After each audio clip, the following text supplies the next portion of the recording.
Magandang tanghali po sa inyo mga ka-creepies.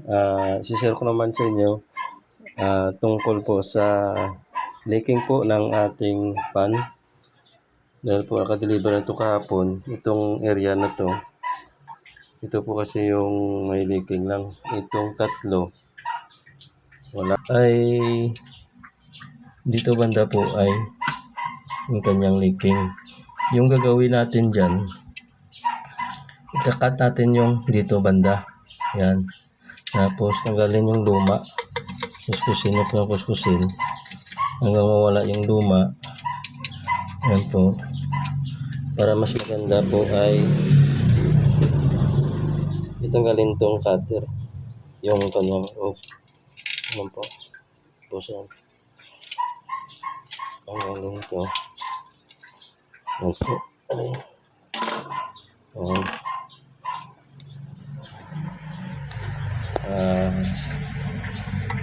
Po, yan.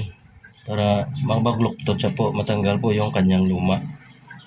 Tanggalin yung tanggalin hanggang matanggal na po yun. Yan po.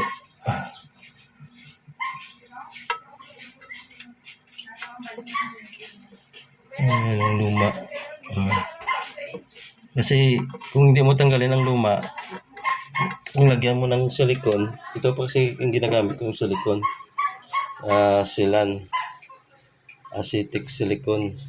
Pwede po siya sa aquarium at saka sa ceramic tiles. At saka marami siyang purpose. Ilagay pwede rin sa inyong glass, inyong bahay. Mura lang to. Umabot lang to ng 200 pesos. Kasi ito po, kamo na kuskusin natin. Okay. Tanggalin mo maigi yung luma. Kasi kung di mo tanggalin yung luma to at saka lagyan mo ng silicone, liliking pa rin. Kasi dito yung ano niya, lagyan mo ng tubig, ano pa rin to, liliking. Dapat tanggalin tong luma ito. Kasi dito yung area, dito yung may leaking na konti. Okay. Kamo na. Kakat ko muna bago paglagay ng ano. Okay. Konti na. At saka pagtapos po kuskus dito na matanggal na po yung parang ano niya, old silicone. Pahiran niyo po ng alcohol ng 99% para matapang, para malusaw yung silicone, para sa sunod na lagay nyo ito sa sa trap, basaan. Yan, ito. Tapos ito na po, punasan nyo. Yan. Para matanggal po yung luma na mamaliit, na mamanipis, malusaw, matanggal. Okay. Tapos punasan nyo ng tuyo na trapo. Okay. Pagkatapos po yan ay palapan nyo ng tissue. Okay. Magandang tanghali ko. Ito na po siya mga ka-creepies. Lagyan ko na po siya. Ay, tanong po ay bakit busing ano yan ang kulay itim. Dahil po ito lang yung available sa akin. Sayang naman kasi bibili ako ng bago yung iba.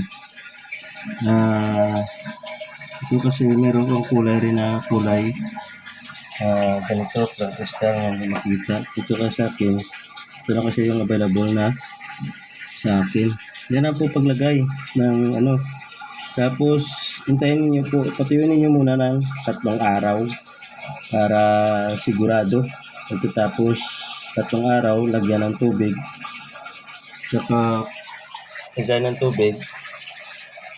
After 1 day, bandawan ulit. Lagyan ng tubig. At saka bago paglagay ng tubig, bago maglagay ng isda o kaya na fish natin, tingnan nyo muna kung mayroong kiti-kiti na nabuhay na po sa loob ng inyong aquarium.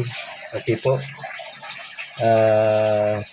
maraming salamat sa panonood and God bless po sa inyong lahat.